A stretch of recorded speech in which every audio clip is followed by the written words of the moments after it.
В Белия дом висши представители на американската администрация проведоха двучасово заседание в ситуационната зала, посветено на предложението за ново 60-дневно удължаване на примирието между Вашингтон и Техеран. В свое изявление американският президент Доналд Тръмп заяви, че ще вземе своето решение скоро. Според него, евентуалното споразумение трябва да гарантира две основни условия. Иран никога да не се здобие с ядрено оръжие и да възстанови свободното корабоплаване през Ормузския проток.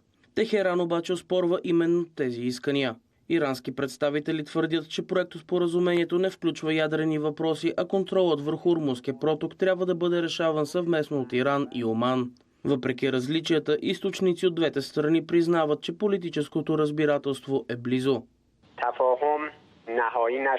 Споразумението все още не е финализирано.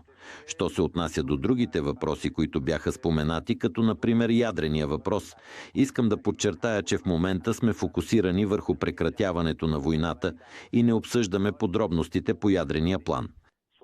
Иранските медии на свой ред определиха изявленията на Тръмп като, цитирам, опит да представи измислена победа пред американската общественост. Преговорите се водят на фона на продължаващото напрежение след войната, започнала в края на февруари между Съединените щати, Израел и Иран. Конфликтът доведе до хиляди жертви, сериозни разрушения и рязък скок на цените на енергията заради блокирането на Ормузския проток. Пазарите реагираха положително на последните новини за възможно споразумение. Цените на петрола се понижиха, а борсовите индекси отчетоха ръст. В същото време Иран настоява за премахване на санкциите, освобождаване на замразени активи и изтегляне на американските сили от региона.